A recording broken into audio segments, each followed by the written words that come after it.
Arena mode is back and better than ever. With a new point system and 2 weekly tournaments, it's a shimmer of hope in comparison to the other new additions to competitive Fortnite. And as well, with Arena Trios being a permanent game mode for now, it adds another curve to learning and is a nice refresher to comp Fortnite. But today, we're going to be looking at 6 tips to help you dominate Arena mode. We're going to be talking about rotational items and more, and as well to gain points quickly and get more wins and eliminations. I do want to mention that I've been on vacation for most of the season and I haven't had too much time to play Arena mode, so my points are rather low. It doesn't matter too much as these tips will apply to anyone no matter what points you are at. As well, I do want to quickly ask you guys if you do enjoy these videos or my content to leave a like and subscribe, as it helps me create more content for you guys. If you want to support me even further, you can always use code SALAGE in the item shop. I also do want to mention that I finally have an Instagram. I'll have that link down below if you want to follow it. Other than that, let's hop right into the video. Sadly, just about every rotation for some reason has been removed this season. Jump pads and shockwaves are just about all we got. And if you don't have either, you're going to be in a rough spot. But just because you have them doesn't mean you should be blindly using them. Certain zones are more ideal for different types of rotations, and knowing when to use which is crucial to rotating with the least amount of damage done to you. I do want to show you guys something for each of the shockwave and jump pad to help you rotate faster and safer. For launch pads, I recommend deciding between a low pad and a normal launch pad. If you're going downhill or on a flat piece of land, choosing a low launch can be the best choice because you won't have to dive down and you'll save that chance of being lasered while flying up and then down. Plus, if you're floating lower to the ground, not as many people out far are going to have an angle on you and you can possibly have a less chance of being lasered. Second, let's take a look at impulses. They are very overpowered in many situations for taking height, busting into players' boxes, but they're great for rotations as well. The fact that they can launch you through up to 3 layers of builds is great for those congested late games. If you don't have to go too far or you don't really have much in terms of other rotate, impulses are great. But if you're in a trio game, they can be difficult to coordinate and get everyone together in a tight situation.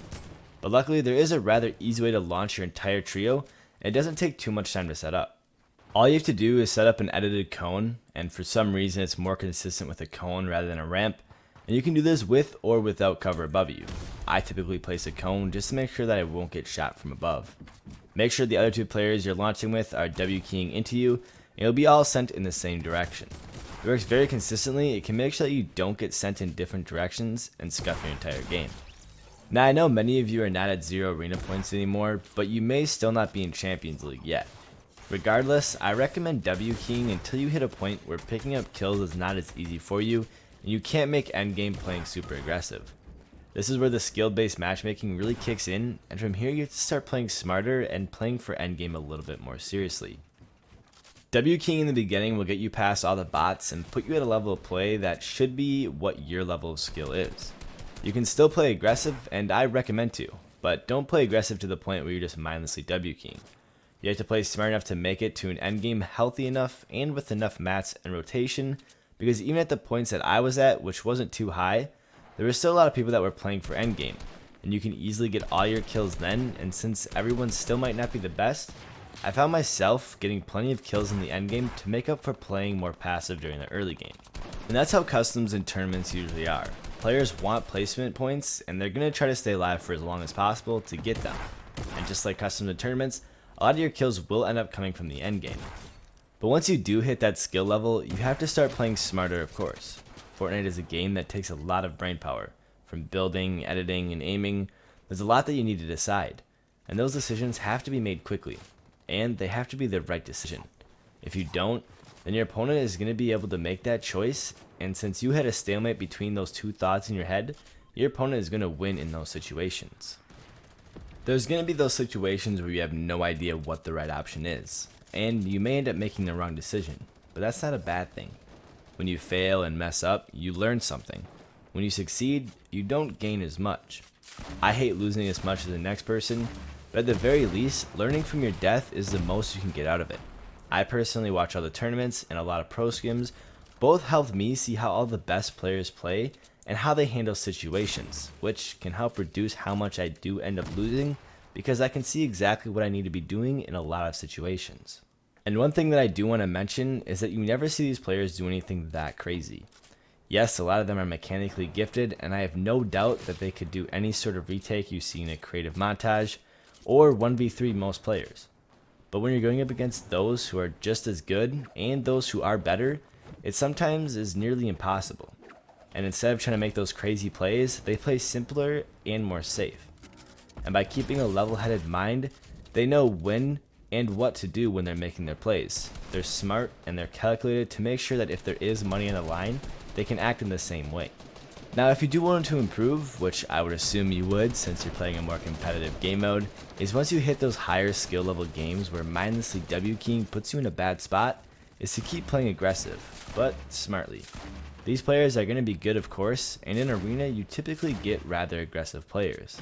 But sitting in a box waiting for endgame can only help you out so much, and you don't really get the fighting practice against good players that you need, because learning and practicing certain techniques is really great against players who are also just as good as you are. If you take a look at the World Cup qualifications, most of the players qualifying were picking up a good amount of kills every game. And if you want to do well in any of the upcoming tournaments, and even in just arena mode, you're going to need a good amount of eliminations to place and to do well in endgame.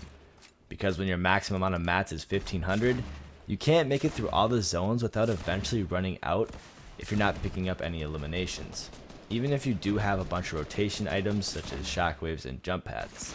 What I recommend is to not hide away. For the longest time, I was a more passive player in comparison to most, and I would always play for endgame instead of trying to pick up a few eliminations whenever I could. What I did was I set myself a goal of fighting at least one person every game, as long as it wasn't going to be throwing my game.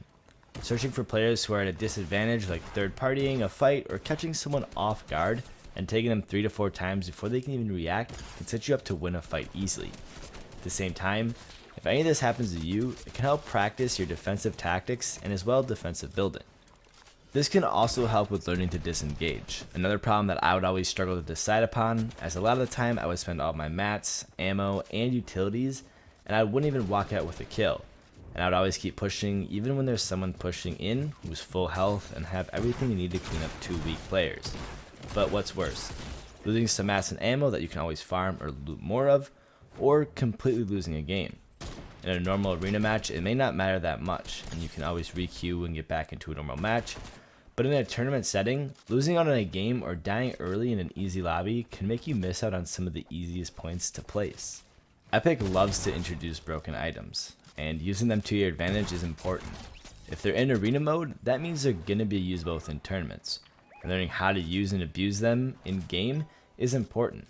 I can't tell you how many times I've died to a jump rift within the 2 days they've been out. People have already learned how to use them pretty effectively, and that's what you really should be looking for. For example, I think one of the most overpowered weapons in the game that offers the most versatility is the heavy sniper. It does 150 damage to the body, which alone is insane for any weapon. But that's not the only use it has. Double heavy sniping can catch someone off guard if they're chilling behind a wall and not really paying attention. As well, if you have an RPG, you can always snipe the wall right before the rocket hits the wall, and can sneak through depending on the person's ping and timing. Sometimes holding a wall can't even stop it. Now, you're not always going to be lucky enough to get 2 heavy snipers or heavy sniper RPG, but even sniping a wall and team ARing someone can always put a lot of damage in. Now, heavy snipers aren't the only overpowered weapon we currently have. Storm snipers, shockwaves, and proximity launchers are just a few. We won't even go into mechs. Each have their own perks, some better than the others, but each have their own spot in terms of overpowerness. Knowing exactly where future storms are going to be is invaluable information to save your rotation and mats for future zones. Shockwaves and proximities both can take care of players on height. The proximity can do massive damage on someone above you, even if you can't see them. Shockwaves are one of the most annoying things when somebody else has them, but if you have them, they're pretty nice to have, because they can blast through builds and take height way easier than burning through all of your mats.